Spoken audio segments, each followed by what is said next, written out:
And good morning from the Foreign Correspondents Club of Thailand in Bangkok.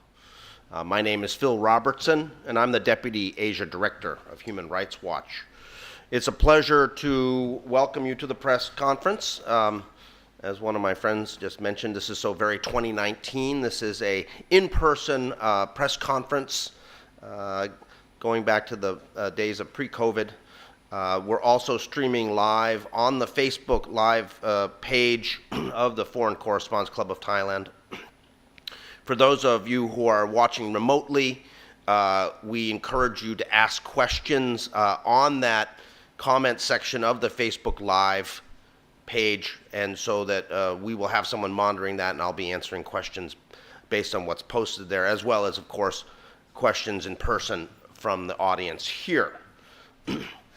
We are here to launch this very important report, Locked Inside Our Home, Movement Restrictions on Rights Activists in Vietnam, which documents the systematic and pervasive restrictions the Vietnam authorities place on freedom of movement of activists in the country. I should note that methodology-wise, all the cases reviewed concern freedom of movement restrictions between 2004 and 2021. And our research is based on independent media reports, information posted on social media, independent blogs, websites inside and outside of Vietnam, and of course also private communications with victims, their family members, and witnesses. Despite Vietnam being a closed country, I should note that there's a lot of information that does make it out.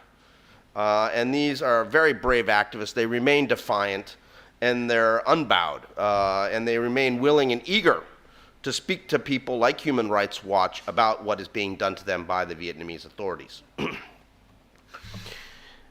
This is really the first systematic examination of this rights-abusing practice in a comprehensive report. And frankly, this expose is long overdue. It is part of the daily existence for activists in Vietnam who get hit so often with these restrictions that they've even developed terms like being in guard soup to describe the plainclothes police and officials outside their door. It's become a running joke, almost, except the actual punchline is not funny. This is perhaps the clearest example of the patterns of daily harassment and abuse that these activists and their families suffer. The most prominent illustration of what it means to be an activist for human rights in Vietnam, what it means to be an activist for democracy, land rights, and other sorts of reform efforts in Vietnam.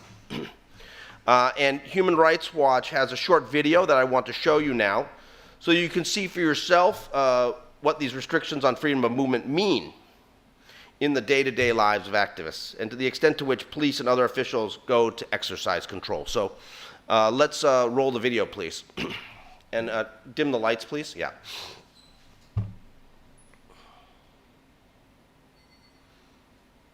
Bây giờ tôi sẽ quay cái lực lượng công an đang canh nhà tôi đây. Đây là cái lực lượng mà công an đã canh nhà tôi suốt mấy ngày hôm nay. Năm 2017 thì cái lực lượng công an này họ đã xông vào nhà tôi, họ trèo lên giường nhà tôi.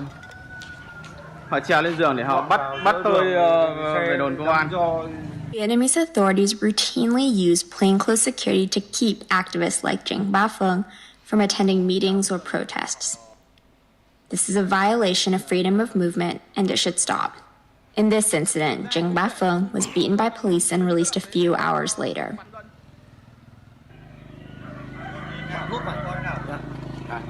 Nhá. Quay gì? Cái gì? Quay gì? Mày đánh tao à? Thằng nào đánh á? Mày đánh tao. Người đâu? Vừa lên vừa. Mày đánh tao tránh à? Đấy.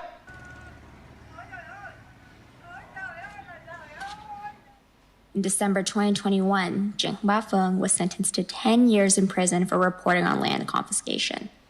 Dissidents are also often detained and interrogated when they try to attend meetings abroad or meet with foreign dignitaries in Vietnam. Nguyen Qua Nga has been detained or put under house arrest more than 24 times in the past 8 years. In this incident, he was stopped from going to a public protest. Hôm nay là cái gì? Là chú đừng có đi đâu cả. Chú ở nhà cho nó khỏe, tội gì? Bây giờ cậu kia. này. Sao Đây. làm như thế? Sao không làm như thế? Bác ít nhất là phải có cái quyền tự do bác. Chúng mày làm bác như tội phạm, bác đi việc của bác. Bác không đi biểu tình, bác có việc bác phải đi. When he was invited to meet with U.S. President Barack Obama in 2016, state security shoved Nguyen Quang Nga into a car and drove around for several hours, so he missed the meeting. I should note that there were several other activists who were invited, who were prevented from coming for various reasons. In another incident, the police used furniture to block the car of religious freedom activist He Phi when he was set to meet with a U.S. delegation in Ho Chi Minh City. Kính thưa tất cả dư luận thế giới, bây giờ tôi đang đi Sài Gòn nè, với lại cái xe của tôi đây rõ ràng nè, nghĩa là người ta đang canh đằng trước đây nè, người ta đang canh đằng trước đây, đang chuẩn bị đi Sài Gòn, nhưng đi ra đây thì người ta lại chặn. Tôi sẽ tiếp tục đưa tin. Authorities have also used padlocks to keep dissidents at home. These practices are so common, activists joke that it's like they're eating guard soup. Freedom of movement is a human right. Vietnam, don't lock critics up.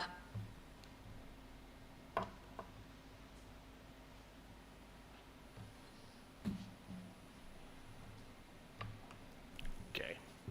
So you can see very clearly the kind of day-to-day harassment that the activists are facing. And despite how pervasive these practices are, there's previously been very little attention paid to them by the international community. Perhaps it's because these practices seem like almost an afterthought because of all the other rights-abusing actions by the Vietnamese authorities, including beatings, arrests, and long prison sentences. In some ways, that's true. It is worth noting that in this report, we profile 9 prominent activists and what they've suffered in terms of movement restrictions. 5 of those activists are now serving long prison terms for violating Article 117 of the Vietnamese Penal Code, which criminalizes what the government calls propaganda against the state. Specifically, actions that are, quote, creating, storing, or disseminating information, documents, items, and publications opposing the Socialist Republic of Vietnam. And those who are found guilty of that charge face prison sentences of 5 to 20 years. Another one of the activists that we've profiled for the report, Nguyen Thuy Hang, is in pretrial detention, again on the same charge. And one of those activists, Pham Dong Trang, who actually several years ago I met right here in this club at the FCCT when she was still allowed to leave the country, is currently in prison in Vietnam for 9 years. And she was actually just awarded the very prestigious Martin Ennals Award, Human Rights Award in Geneva, Switzerland. But I would say overlooking these restrictions on freedom of expression is a major mistake because these are clear examples of a system of intimidation and abuse that makes Vietnam one of the worst rights-abusing governments in the Asia-Pacific region. These actions are how the authorities get up in the face of activists and their families and how they seek to impose control over activists. Only after these intimidation tactics don't work does the state of Vietnam move towards arrests, criminal charges, and prison sentences.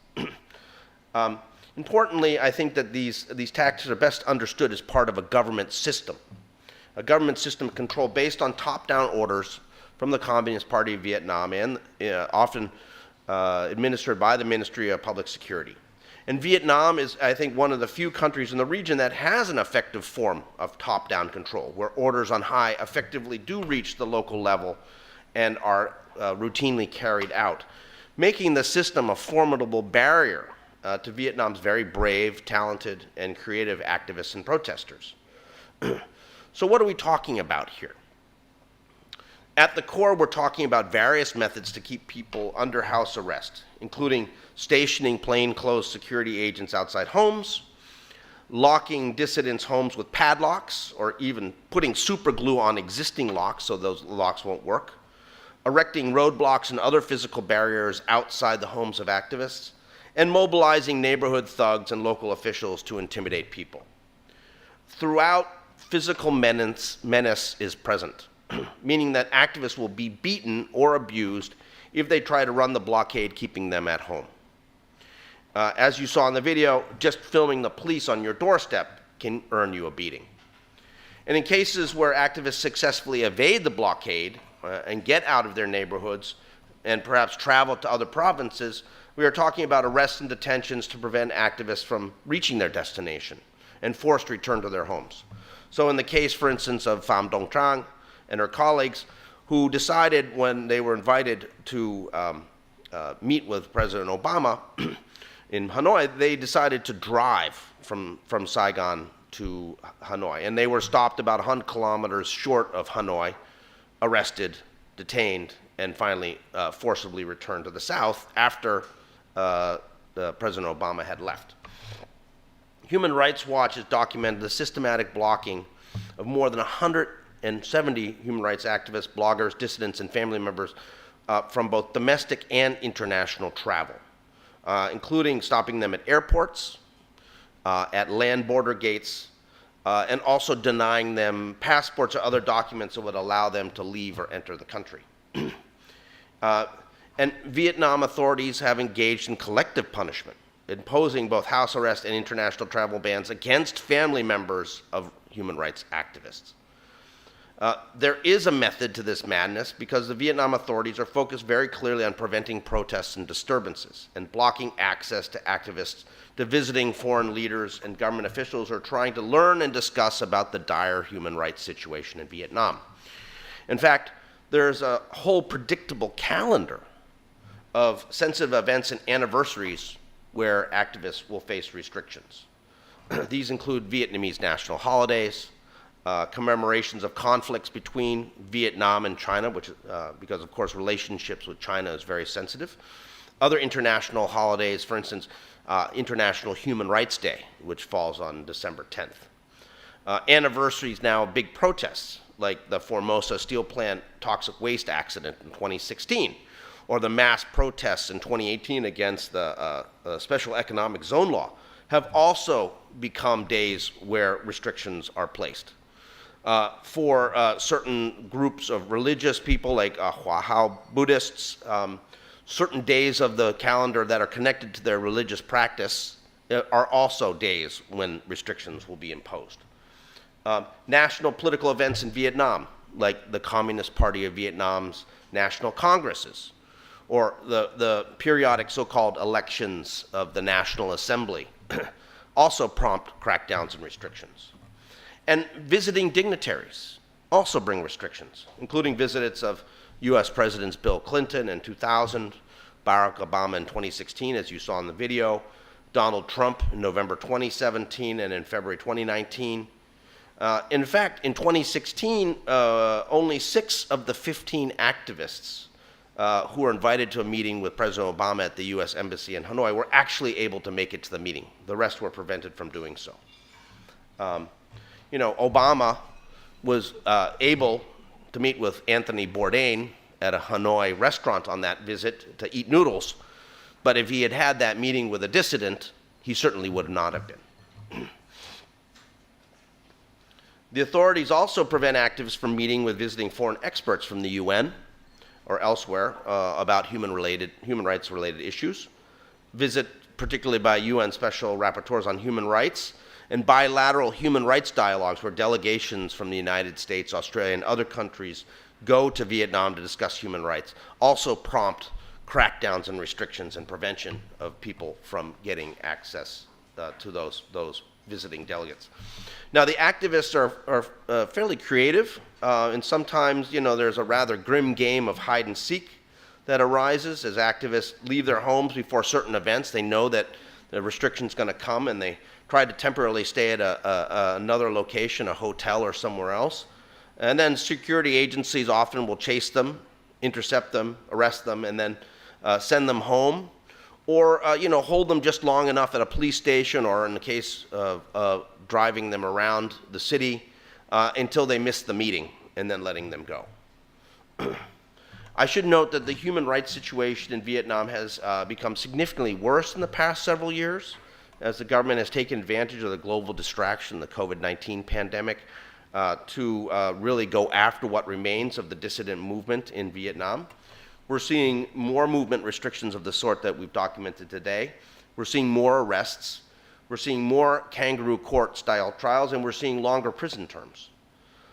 With over 150 political prisoners behind bars, many of them serving prison terms of 9 to 15 years or more, Vietnam has the most political prisoners of any country in Southeast Asia with the exception of Burma. Many of these crimes are called so-called national security crimes, like propaganda against the state, opposing the people's administration, using democratic freedoms to go against the interests of the state. These are all actual terms in Vietnam law. But what it really amounts is to activists expressing views in person and online that the government doesn't like, and that's what's being cracked down on.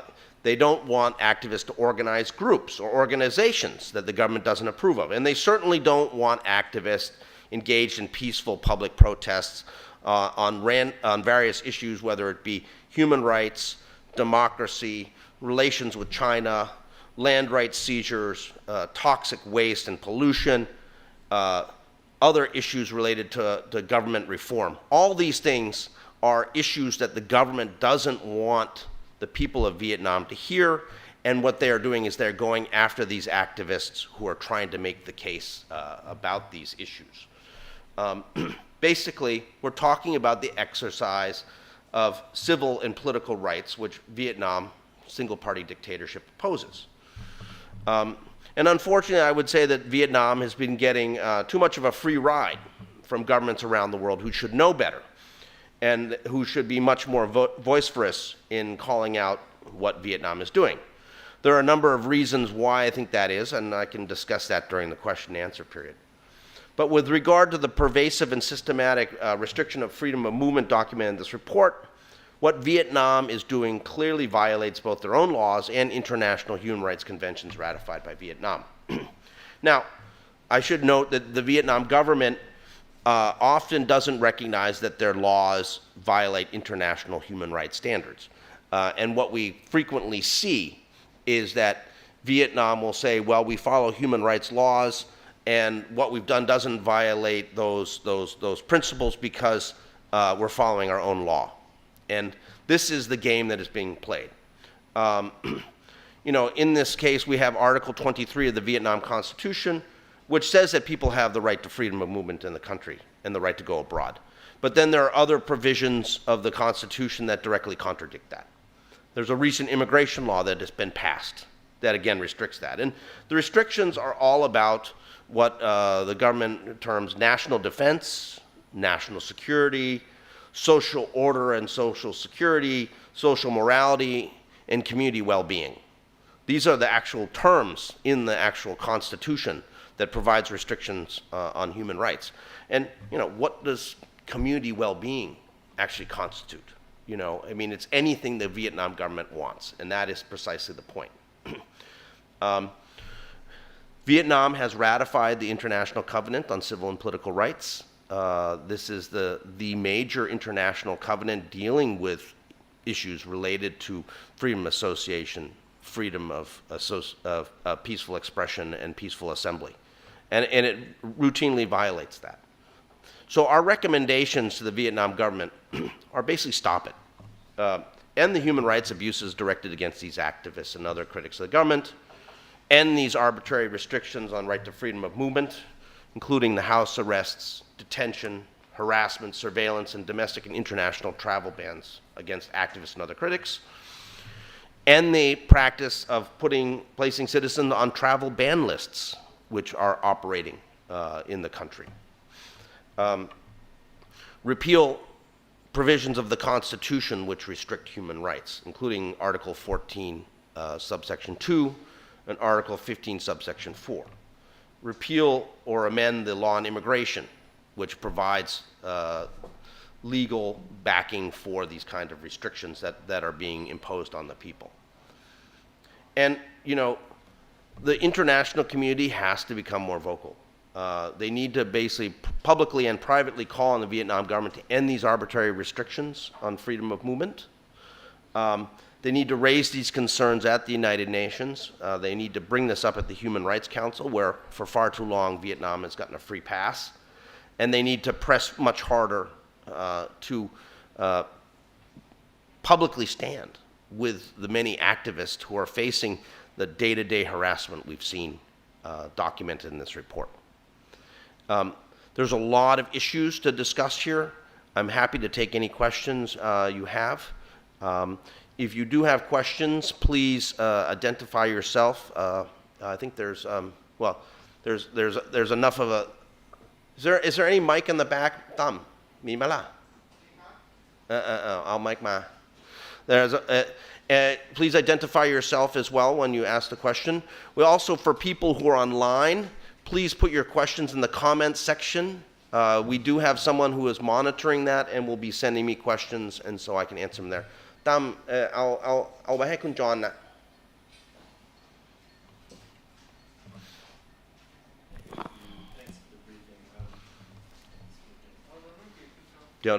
but yeah. Not yet. I don't think. Okay. On my line. Is Okay. it working now? Yeah, Yes, it's working. okay. John Reid from the FT. Thanks for the briefing. Did the government, did you reach out to the government and did they respond in any form? And a second follow-up question. You said that Vietnam was being given, quote unquote, sort of free ride from other countries, and I wondered why you thought that was. Thank Right. We have reached out to the Vietnamese government and received no reply in many different instances. Unfortunately, the Vietnam government doesn't engage with Human Rights Watch or with international human rights organizations. And in the past, we've seen that they've actually engaged in active efforts here at the FCCT and other places to try to shut down any sort of reporting or commentary about Vietnam human rights.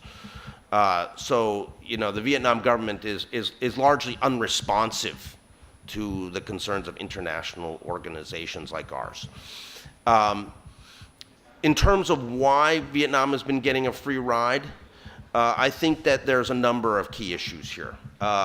Certainly, as we've seen more of a sort of a dynamic, an anti-China dynamic that is coming up in the region, you know, sort of the new Cold War, there has been a lot more allowances made for Vietnam because Vietnam is seen as being anti-China.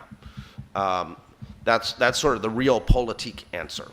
The other answer is that Vietnam has been very good at portraying itself as a sort of a moderate, progressive, anti-colonial, historically important country that has grievances against the West, and for which you know it should be allowed to do what it wants. The third, I think, is that Vietnam is seen as also a growing economic tiger in the region. And as we see some companies trying to move supply chains out of China because of concerns with COVID-19, Vietnam is certainly one of the areas that they're looking at to relocate production.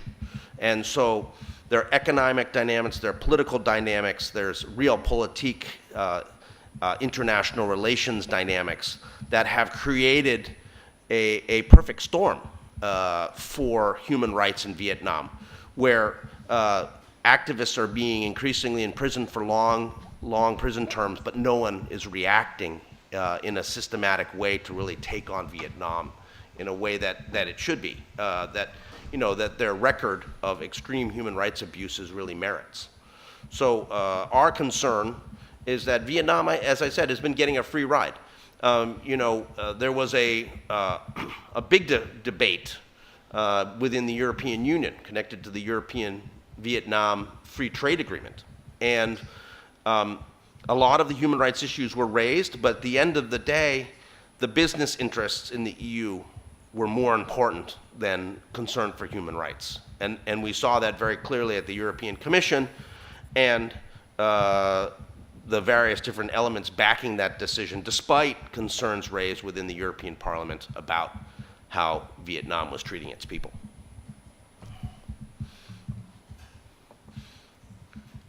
Do we have other questions from the audience? Please, the floor is open. Let me check my online feed here. Pan, do we have any questions coming in from the Facebook Live? Nothing yet so far. Okay. Let me also say a few words about where Vietnam is going, I think. Vietnam has been very, very successful during the first year of the COVID pandemic in portraying itself as an international success story. Was very effective in, preventing immediate transmission of COVID-19 during the first part of the pandemic. And it really rode that success story in a way that prevented, I think, a wider criticism. While people were looking at Vietnam as saying, okay, geez, they don't have that many cases, the situation there is going pretty well, what we saw was also an increased redoubling of efforts by the Vietnamese authorities to try to restrict dissidents and activists. It has really been, the last several years have been very, very bad for Vietnam. What we are seeing is most of the activists, prominent activists, have either been arrested and jailed based on charges like Article 117 of the Penal Code, or they are in pretrial detention.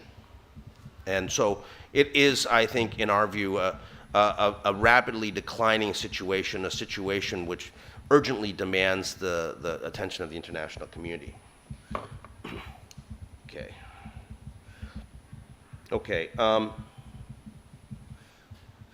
From Bryce at Le Monde, he asked, you mentioned that among 9 activists whose case were outlined in the report, 1 has been indicted and 6 have been eventually condemned to very long prison sentences. Is it a change of tactics towards even tougher stance? Any reasons? As I mentioned, I think that the lack of response from the international community to what is happening to activists in Vietnam has been very decisive. To go back to early 2017, there were senior officials from Vietnam went to Washington during the early days of the Trump administration. There was a major meeting. The General Secretary of the Communist Party of Vietnam visited the White House. He went to the to the Department of Homeland Security and other places like that. And to his surprise, no human rights issues were raised. None. And this was a big, big difference from the last years of the Obama administration, where the negotiations on the Trans-Pacific Partnership involved very serious human rights concessions by Vietnam to remain within that negotiating fold, including issues related to freedom of association for labor unions, which of course is sacrosanct in Vietnam. They do not want to allow trade union pluralism because it would sort of break the lock that the party has over organized labor.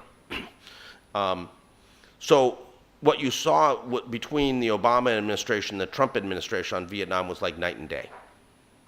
And that extended further during the Trump administration, during the focus of Washington on China issues and seeing Vietnam as an ally against China. And then the COVID crisis hit. And so the international community has basically been largely absent in terms of the criticisms against Vietnam on human rights grounds. And Vietnam has been able to get away with a lot. And Vietnam has a very adept, skillful government when it comes to understanding and seeing opportunities and taking advantage of them.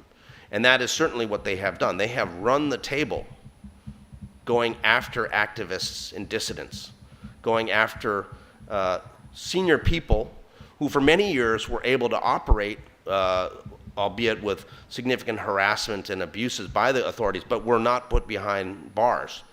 Those people are all now behind bars. And we're expecting over the course of this year, we'll have another 20 to 30 dissidents who will be sentenced to long prison terms in Vietnam. So the machine is really chewing up the Vietnam dissident movement. These activists are facing, and much longer prison sentences as well. Previously, a prison sentence of 6 to 7 years was considered to be a long sentence. Now we're seeing regularly 9 years, 10 years, 12 years, 15 years. So much longer prison terms are being meted out. The severity of the action by the authorities has become intensified. Another question here. We have Govi with the Southeast Asia Globe. You mentioned how the pandemic has been used to crack down on dissidents. How has COVID-19 enabled the government to crack down on dissidents? Do you think prison sentences have been increasing? Certainly the prison sentences have been increasing. I just mentioned that. The restrictions on the public health measures of COVID-19 has certainly been also used to restrict online expression. We're seeing also restrictions on movement that are sometimes rolled up into COVID-19 measures as well. Because Vietnam was able to ride the stories of its early successes on COVID-19, I think it's been very clear that the government itself has been able to argue for increased movement restrictions, sometimes, for political grounds, as we've seen here, but also sometimes related to COVID-19 as well. And certainly COVID-19 restrictions have been used to prevent any sort of public protest from going forward. This is something that is not unique to Vietnam. We see that here in Thailand and elsewhere, that public health measures have been used as a way to restrict people's rights to peaceful public protests and peaceful public assembly. We have a question from Eunice Novio. How about the UN and ASEAN? Can these organizations do something to call out human rights abuses of Vietnam? Based on your report, it seems that there is no hope for human rights in Vietnam. Well, I mean, we would love to see Vietnam taken up as an agenda item at the Human Rights Council in Geneva. Based on their record, our view is that Vietnam richly deserves the attention of the UN Human Rights Council. And Vietnam is very sensitive about its international image, and I think it would certainly react to that, perhaps with some sort of degree of, well, I think they would, on one hand, they would certainly try to rebut all the claims against them, but on the other hand, I think that they would be an interest in perhaps trying to modify some behavior, in part because Vietnam is concerned about the international community's views. It is been traditionally concerned that the international community, when it becomes critical of Vietnam, can lead to larger issues or problems for Vietnam's relations with other countries. So I think that the UN does have some hope of holding it out, but right now we just don't see the political commitment within the international community to take on the issue of human rights in Vietnam. And that is a problem. That's something that we are working on day in, day out, because as I mentioned, this is one of the worst human rights abusing governments in the Asia-Pacific region. It is a government that has more political prisoners than just about anybody else. It is a government that regularly uses capital punishment. It is a government that has a system of repression and abuse that we see operationalized from top down. And it is a government that is very unwilling to face international scrutiny. I think if you ask any of the Bangkok-based journalists about trying to operate in Vietnam, trying to get a visa to go to Vietnam and do stories about human rights, it is very difficult to do so. There's a lot of horror stories from journalists, international journalists, going to Vietnam and facing problems with the authorities there. I can say from my point of view, Vietnam is the only country in Southeast Asia that I can't go to. They will not give me a visa. And it's been that way since 2014. So it's quite clearly an outlier in terms of the worst kind of human rights abuses, but for whatever reason, it has been getting away with it. Within ASEAN, I think there's very little hope that ASEAN would take up any issues related to Vietnam and human rights. ASEAN has its hands full right now with Burma, and to the extent that they're talking about human rights issues, it's all Burma all day. And Vietnam, I think, has been able to persuade the other governments in the regions that, they're not so bad. They're just like everybody else. So ASEAN, I think, is a forlorn hope on doing anything related to Vietnam. If there was going to do something, it would have been the previous year before Cambodia's current chairmanship of ASEAN. But again, there's no real political appetite to take on human rights issues within ASEAN. Are there any more questions from the floor? I've still got more questions coming in from online, which I'll continue to answer.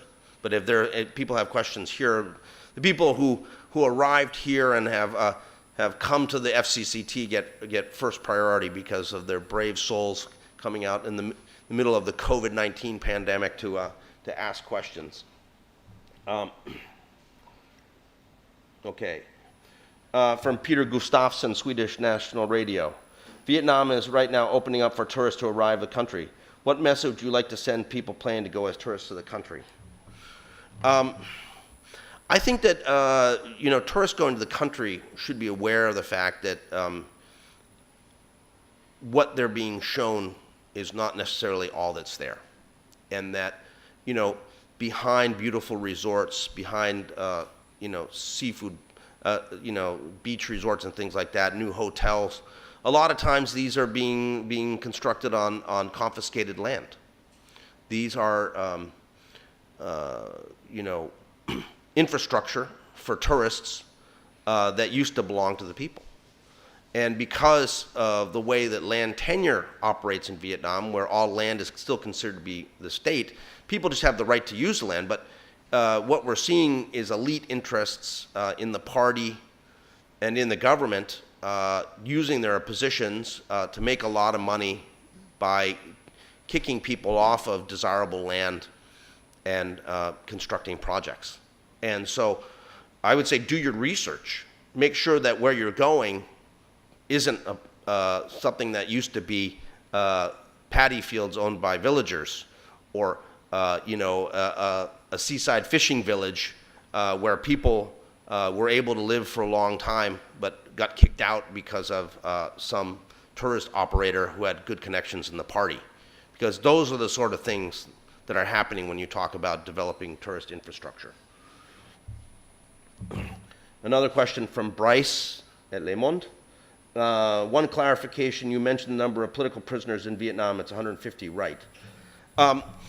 Right now, Human Rights Watch, we have a political prisoners page on our website. There are 150 cases there. In fact, there are other organizations that have more political prisoners listed. We're being very conservative in our estimates, in part because some of the cases are ones, not in our count, but in other people's count, where people have threatened violence or people have been alleged to have been involved in violence. Our listing is only people that we absolutely verify have not been involved in violence or threatened violence in any way, shape, or form. So I've seen other organizations have a number of political prisoners close to 200 to 250. I would also add that there are a number of political prisoners and prisons amongst Montagnard groups in the highlands where people are restricted to go. The international community cannot get there. It's very difficult to get good information out of these areas, and therefore there's probably more political prisoners there than we have counted. There's just the reality that some areas in Vietnam we just can't get access to, and the international community just can't get access to. So it's hard to get good information out of those areas. Please, I see a question from the audience. Can you, okay. Hi, Phil. Heather Introduce yourself. Heather from Vice. In 2015, we were covering the Obama visit to Hanoi really, really closely. And you mentioned a bit of detail just now about the meeting between Obama and Bourdain that took place. We had obviously no idea that like it might have been a house arrest meeting that could have like stopped dissidents from Vietnam from meeting Obama. Is there any other detail that you could provide about the event like that? Well, no, my point was that if Bourdain had been a political dissident, the meeting wouldn't have happened. So, I mean, obviously the Bourdain meeting, you know, was very, very popular. People of Vietnam loved it. You know, but that's the sort of place that you would expect that you could have a meeting with a political dissident, right? But political dissidents wouldn't be allowed anywhere near a political figure, a visiting political figure like Obama. And so, I mean, it's a point of contrast that Vietnam is smart enough to recognize that, you know, it's good to sort of give the impression that celebrities and others can meet in a local noodle place and, you know, have their local beer and you know, enjoy really good food.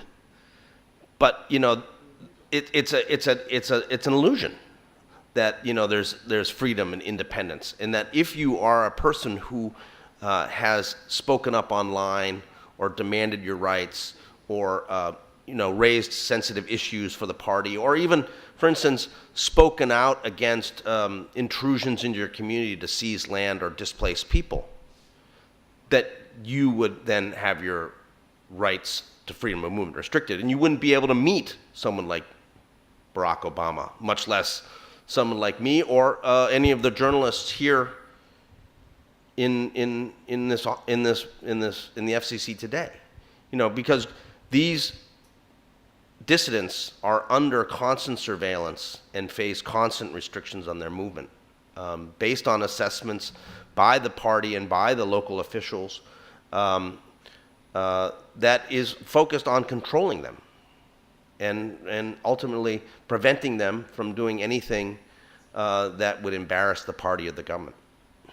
Is there anything that you might want to add about keeping up the pressure not to on these forgotten faces of house arrest and stuff? Well, I mean, I think that, what we're hoping for is we would love to see more pressure on the Vietnam government to lighten up on the activists. These are people who are simply saying things that the government doesn't like.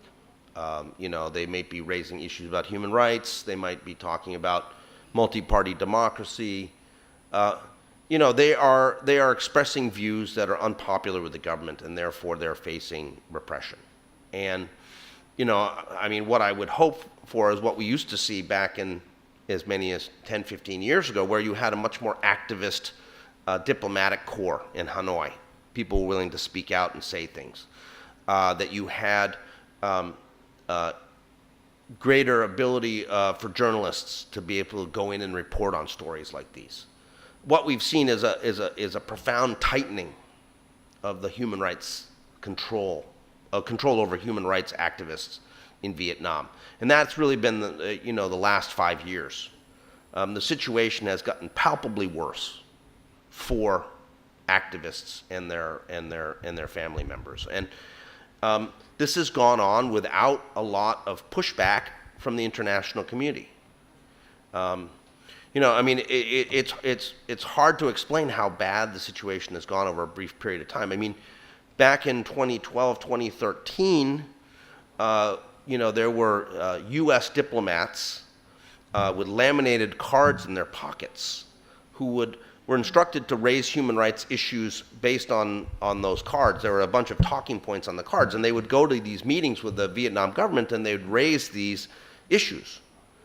And one of those issues was actually, invite Human Rights Watch to go to Vietnam for a visit. We actually had at one point, this was I think in 2013, there was a Vietnam delegation that was in Washington, D.C., that was meeting with the State Department to talk about human rights issues, part of the annual bilateral dialogue on human rights. And the U.S. State Department said, why don't we go over and have a meeting with Human Rights Watch? And so the Vietnam delegation that was in Washington went to our Washington office, and we had a 3-hour discussion with them. Now, there was a lot of arguments back and forth, but it was a dialogue. And to imagine something like that happening now, it's just not possible. It just shows how far the situation has backslid over the last 10 years, and particularly during the last 5 years. Okay. I think I have another question here from online.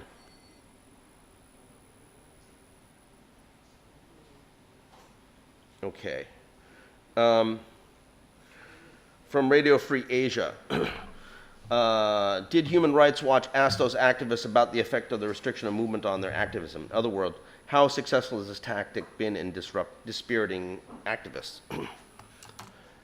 We did raise issues and ask questions about that.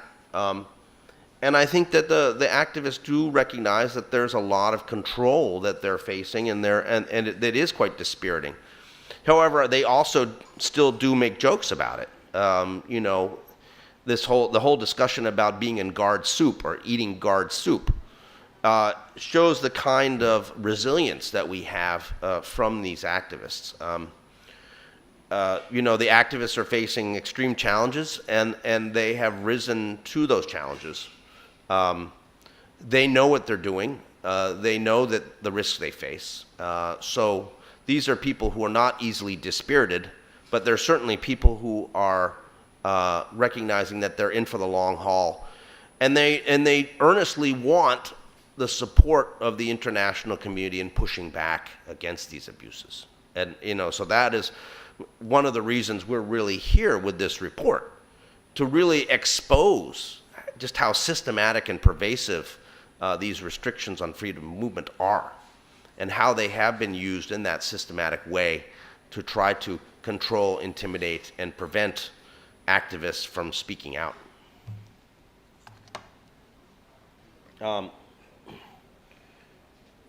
Kosuke from the Asahi. It is now reported that many activists stopped their Facebook account because of the increased arrests due to their posts. At the same time, it is also reported that Facebook has collaborated with the Vietnam government to some extent. So what do you think about this situation? How can the activists speak out in this situation? It certainly is the case that the Facebook posts of activists are being much more closely monitored than previously. And I think that, you know, people are facing retaliation. It is certainly also true that the Vietnam government has got its own. So it is very difficult to see what would replace Facebook. You know, Facebook is universally used throughout Vietnam. It's hard to replace it. But I think what we're seeing is a recognition by activists that some things they need to communicate privately. And so, you know, there'll be more use of other sort of applications where, you know, there's a greater deal of security, and they have to basically think more thoroughly about what things they're going to post publicly. And that is, I think, the new dynamic that we're seeing. Yeah, please, go ahead. Introduce yourself. You've got to find the microphone. My name is Grace, and my question related to the EU. As you mentioned that the trade agreement, and at the end of 2019, I was there trying to persuade the EU not to sign the agreement with Vietnam yet, but they did. As money is more important than human rights. That's what I feel. So how can we advocate with the EU, trying to get them to pay more attention to human rights in Vietnam and other countries, especially in Vietnam, so they can speak up, because they are very strong and they have a lot of power. So what can we do trying to advocate with them? It's a good question. There is conditionality on human rights issues within free trade agreements with Vietnam, and part of that was also conditioned on labor rights and international labor standards. So there has to be a strong pressure on that. But I think there also needs to be a concerted effort to talk to people within the European Parliament. My experience with the EU and particularly with the European Commission is that they're only really accountable to the European Parliament. When the European Parliament demands something or asks something, they're responsive. But oftentimes they're not responsive when it comes to talking to the people of Europe. And you know, the governments themselves, I mean, what we've frequently seen is that, particularly in the dynamic in Hanoi, is that they'll ask the EU delegation to raise difficult human rights issues privately with the Vietnam government. But all the member states resist saying anything about human rights because they don't want to jeopardize their business interests. And that has been an ongoing problem. So I think that there needs to be greater focus, not just at the EU level, but also at the national government level, that the member states of the European Union need to be pressured to raise these issues directly. You know, as I said back, you know, in 2010, 2011, 2012, there was a much more activist group of diplomats in Hanoi who were raising human rights issues. And I think we need to make sure that the capitals in Europe give marching orders to their diplomats in Hanoi that they should be speaking out, not just privately, but also publicly about some of these issues. There needs to be more willingness to ruffle feathers in Hanoi rather than just sort of play the game, you know, and sort of do business and talk about how bad China is. I think we have more questions from online. Just bear with me while I, okay. One more question from the Southeast Asia Globe.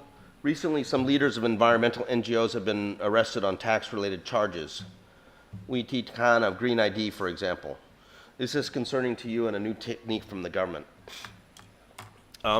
Yes, we are very concerned about this new development. It's a very telling indication of where the Vietnam government is, that when we were talking about COP26 and the big event in Scotland, you know, they sent the Minister of Public Security who went to London and ate a $20,000 gold-encrusted steak. This was the person they were sent to go talk to the environmentalists, you know, is eating gold-encrusted steak with who knows whose money, $20,000. And it was caught on video. It became quite a scandal in Vietnam. But, you know, what is Vietnam doing for the people who are talking about global warming and environmental issues in Vietnam? They're starting to arrest NGO leaders. And our concern, frankly, is that this is the next step in their campaign of control. That, you know, they've gone after the human rights and democracy activists. They've largely wiped out that movement. Many of these people are in prison. You know, we're left talking to their relatives. And so now they can turn their attention to the next target. And the next target appears to be NGOs. There have been a group of NGOs that have grown up in Vietnam. They have been able to operate effectively. They've been able to do projects with both local financing and foreign financing. These NGOs, you know, have been operating in a gray zone where, you know, the government appears to allow them to let them operate, but then can also reel them in at any time. And now what we're seeing is enforcement and of tax-related laws to go after some of these NGOs. And we've had now 2 NGO activists sentenced to prison terms. We've got a third person who actually won the Goldman Prize, which is a very prestigious international environmental award. And that person is being also held in pretrial detention connected to tax evasion, evidently connected to the money that she received connected to that award. So, you know, there would be many other ways to deal with this. I mean, if the fact is the government is really after issues related to that they want the tax proceeds, well, they could go talk to them and basically negotiate that, you know, you haven't paid the tax, now pay the tax. But the fact that they're criminalizing these people and putting them in detention seems to be focused on sending a message that, you know, NGOs that are operating outside the control of the government will face increased scrutiny and possible crackdown. And this is, you know, another form of intimidation and control coming from the Ministry of Public Security and the party.